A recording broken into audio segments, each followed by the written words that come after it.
मुनिराज श्री चंद्रेश विजय जी महाराज साहेब, आपकी अस्वस्थता का जो समाचार हमें समाज जन और सारे श्रद्धालु गण को प्राप्त हुआ, इससे हमारे समाज और श्रद्धालुओं के अंदर एक चिंता का विषय बना। आपकी कुशल क्षेम के लिए सभी समाज जन और श्रद्धालुओं ने प्रार्थनाएं, नवकार का जाप इत्यादि सभी ने किया और अब वह सब आपका स्वास्थ्य कैसा है ये जानना चाहते हैं। आप अपने समाज और श्रद्धालुओं को एक संदेश आप दीजिए। आप उनके लिए क्या संदेश देना चाहेंगे?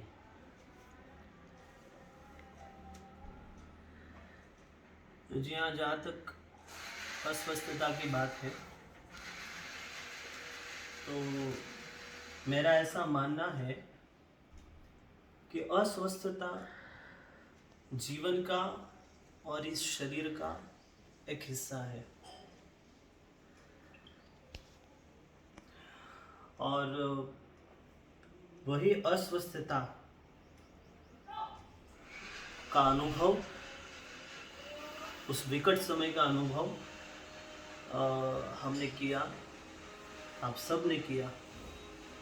पर मैं ऐसा मानता हूँ कि ये रोग अनादिकाल से हमारी आत्मा के साथ में लगे हुए जन्म, जरा और मृत्यु के महाभयंकर रोगों के सामने इस रोग की कोई रैंकिंग ही नहीं होती है।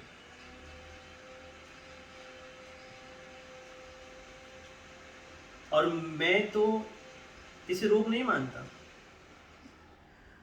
मैं इसे रोग की अपेक्षा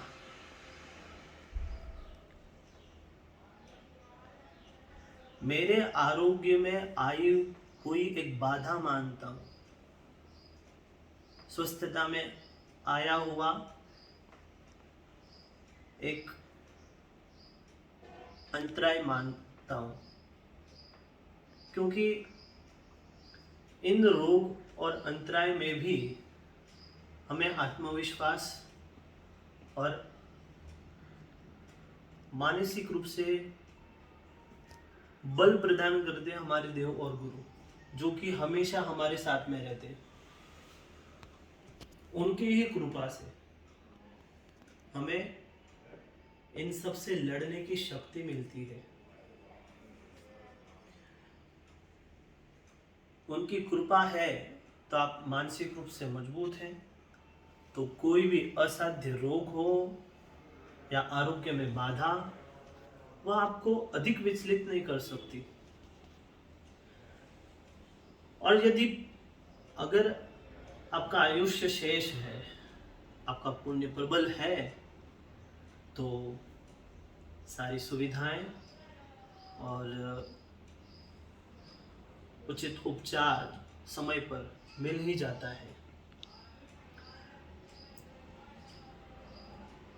हुआ थोड़ा ऐसा विकट समय दाहोद के नज़दीक, जहाँ पर बेचैनी और दर्द महसूस हुआ, वहाँ से दाहोद हॉस्पिटल में, जहाँ पर डॉक्टर के माध्यम से ये जानने को मिला कि आपको इस तरह का रोग हुआ है और आपको तुरंत इसका उपचार शीघ्रातिशीघ्र लेना चाहिए।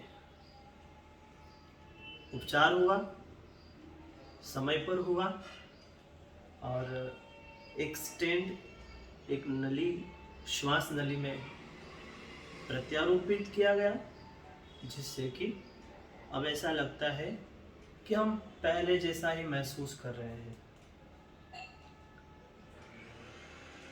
अब मुझे ऐसा लगता है कि पहले से हम ज़्यादा मजबूत बन गए, क्योंकि जो कचरा था वो सब तो निकाल दिया गया है। ये अपने लिए नहीं है, ऐसा लगता है कि आप सबकी प्रार्थना, आपकी शुभकामना के बल ने हमें मजबूत किया, शारीरिक रूप से और मानसिक रूप से। देव गुरु की परम कृपा, उनका आशीर्वाद है तभी आज हम आपके सामने हैं, क्योंकि एक कमरे के अंदर रखी हुई रोटी को प्राप्त करने के लिए श्वान कुत्ता बाहर से आता है और प्राप्त करने की चेष्टा करता है। परंतु आपको पता होगा कि यदि घर का मालिक डंडा लेकर के खड़ा हुआ है तो श्वान कुत्ते की इतनी हिम्मत नहीं हो सकती कि वह रोटी को लेकर के चला जाए।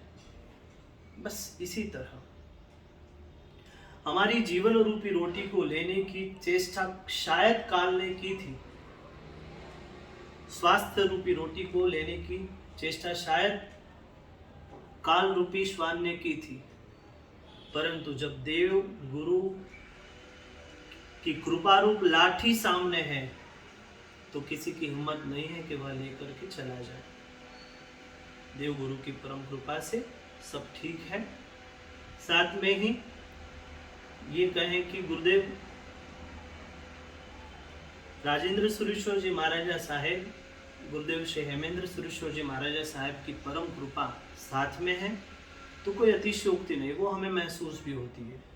और इस विकट समय में परम पूज्य वर्तमान आचार्य भगवान श्री ऋषभ चंद्र सुरेश्वर जी महाराजा साहेब ने जो व्यवस्थाओं को संचालित किया वह वास्तव में अनुमोदनीय है। श्री आदिनाथ राजेंद्र जैन श्वेतांबर पेढ़ी मोहनखेड़ा तीर्थ ट्रस्ट मंडल ने अपने कर्तव्य का श्रेष्ठ निर्वहन किया और ये इस बात से हम आश्वस्त भी हुए कि आज तो माध्यम शायद मैं आपके सामने हूँ, परंतु भविष्य में यदि अपने त्रिस्तुतिक जैन संघ के श्रमणी भगवंत के आरोग्य का विषय होगा तो मोहनखेड़ा तीर्थ सबसे पहले उनके लिए संबल रूप खड़ा होगा, इतना हमको आत्मविश्वास है। इस विकट समय में दाहोद सीमंदर स्वामी जैन ट्रस्ट के ट्रस्टीगणों, साथ में इंदौर के श्री संघ के सदस्यों का भी सहयोग हमारे लिए अनुकरणीय रहा। उन्होंने भी अपनी सेवाएं दी। साथ में आप सब भाग्यशालियों ने जो शुभकामनाएं, जो प्रार्थनाएं की, उनके लिए बहुत बहुत आभार है। फिलहाल इंदौर में डॉक्टर के ऑब्जर्वेशन में एक सप्ताह का समय रहने को कहा गया है।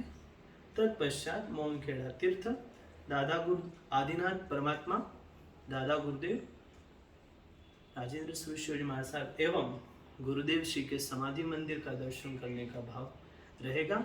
आप सब अभी फिलहाल मिलने आने की चेष्टा ना करें, कोविड का समय है, घर में सुरक्षित रहें, स्वस्थ रहें। जब भी अनुकूल समय होगा भाव आगे रखें।